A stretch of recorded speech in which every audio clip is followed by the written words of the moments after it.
Greetings. Coming to you from the middle of nowhere, Colorado. I want to talk to you about how I got here. No, how I really got here. Right? Not getting in the car and driving up here. It's a Wednesday. It's Wednesday. Right? I'm shooting this video. It's a Wednesday. And I got out of bed. And let's see. Meditated. Prayed. Did my workout. Made my bed. Checked a couple emails. And I left. And it's Wednesday. The name of this video is Why You Should Change You, right? This whole series of videos I'm doing talking about what happens after the twin flame journey. Either your twin flame came back or they didn't, or you're working on it. And remember, the purpose of meeting your twin flame is they trigger your awakening. Well, what's an awakening? A drastic increase in consciousness. All at once, right? And consciousness enables you to see things that you didn't realize were there, right? In here. So you've got stuff going on with your personality, the mind, the ego, right? Mental, emotional, thoughts, memories, emotions, and they constitute this mortal person who you are, which is really like a video game avatar. It's not a bad thing. If you know what it is and you know who you really are, you are the conscious presence, which is the silent witness of thinking and emotion, right? So if you're not your mind, well, let me start over. If what you believe and what you are being subconsciously creates your reality, and it does, right? That's the basic tenet of the law of attraction, right? And you are not that, but instead you are the consciousness that observes that. That means that there is a you who can change that. And you should. You guys, you've got better things to do than punch a clock and work at a job that you hate. The least you could do is do something for money that you find enjoyable. Even if it's being a barista. I mean, I've got coaching students that said, fuck it. They paid off all their credit cards.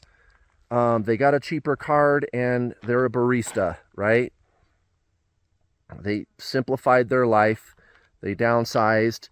They're able to save up enough money to take trips every once in a while. And they're just living a nice, simple life. And that's all they want to do. And they're happy, right? And what it is that makes you happy satisfies you, right? What that is going to be different for everybody.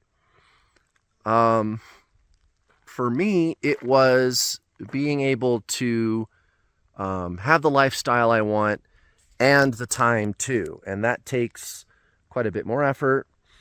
You know, I've spent the last 6 years working my little tail off, and I did it. I escaped the rat race, right? And this is my life now, you guys. And again, nobody handed it to me. I'm not like entitled, spoiled brat or anything like that. No, I busted my ass for this. And I had a good time doing it. And I still work a little, but it's kind of like putting your spacecraft into orbit, right? It takes a lot of effort at first to get it up there. But once it's up there, you're kind of just coasting. You can kind of just fire the thrusters every once in a while to maintain that momentum. And it took a lot of work in here, especially, you guys, because you've seen me talking about like how to cut toxic people out of your life, and how to instead choose people that are good for you, people who bring value to your life, and how to let go of all of the tired old dogmas that society rubs in your face about money and time and the life that you deserve, and whether or not you should be allowed to do that, and all the guilt trips and everything that people try to put on you, and instead just enjoy yourself. We didn't come down here to live in pain and misery. That doesn't make any sense, but that seems to be kind of the default setting for most people. You ever notice that? It's like most people, their default setting is, well, life is hard and it should be hard, and if I'm struggling to get by, then that proves I'm a good person. Yeah. And those people over there, you know, they're making that dirty, evil money, and they're taking time off all the time and enjoying themselves and taking trips and doing things to better themselves, like exercising and learning new skills and having fun with their friends. And who do they think they are? Don't they know they're supposed to always work and go to church and be miserable? Yeah. Right? That's kind of the old earth energy. Always work, go to church, do right, do right, do right. It reminds me of that one song. What's the name of that band? Cabaret Voltaire. It's an obscure 80s band.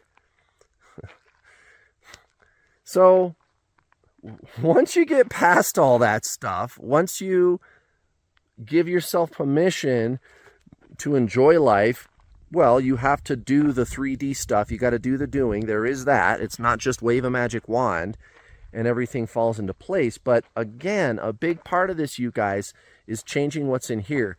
You're not the passenger anymore. Okay? It used to be the ego mind taking you on a ride every day, just like everybody else on planet Earth, right? Now, you realize that you are the driver of the three-part triune being, body, right? Body, mind, soul. I can't do it with that hand. Body, mind, soul, right? You are the driver. You are the soul. You are the conscious awareness of the body and the mind. You can reprogram those things to do anything you want them to do. You follow me? So what it is that the mind is feeling and believing, you can reprogram that. And you should.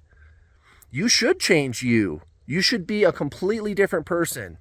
Like, guys, my life is radically different than it was 5 years ago, 6 years ago, 7 years ago. And it's kind of nice. You know, I get to come up to this nice place. It's quiet. I get to meditate. I'm in nature. You know, I'm doing what I want to do on a Wednesday. I had to push really hard to get what I wanted, like starting a business and being an entrepreneur. It's hard. It's hard work.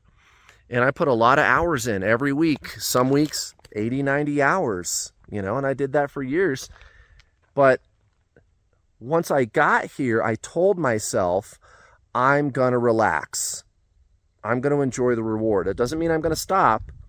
I still have to keep that momentum going, you know, and I've got new creative ideas that I want to roll out, books to write, a new coaching program that I'm going to start launching, some science project. You know, I'm still doing things, but I don't have to break my neck to do them anymore. You know what I mean? And all I had to do was change what was in here first. I had to question the narratives that I was told by my parents, by my peers, by society, by television, the government, other spiritual people, right? Guilt tripping you, telling you what you're supposed to do. They call themselves spiritual. Guys, you deserve a wonderful, delicious life. You should. You should escape the rat race. How can you do that? And it starts with what you think and what you feel. It starts there, my friends. You ask any successful entrepreneur, and they're going to tell you personal development, changing who you are, is ground level. It is step one, and it's always there. You never stop. You start doing that and you never ever stop. I'm always in a constant state of improving how I think about things and questioning some of the beliefs that I had about what's good and bad, right and wrong, about what I deserve, and about what other people deserve too. And I'm better off for it, guys. I'm more relaxed. I get to enjoy myself now. And that's just the way it is, you guys. Ain't doing nothing wrong, and neither are you. Neither are you, guys. You deserve to escape the rat race. You watching, you deserve a better life. That is ground level for the new earth. We all got to live a better life, guys. So get started. All right. See ya.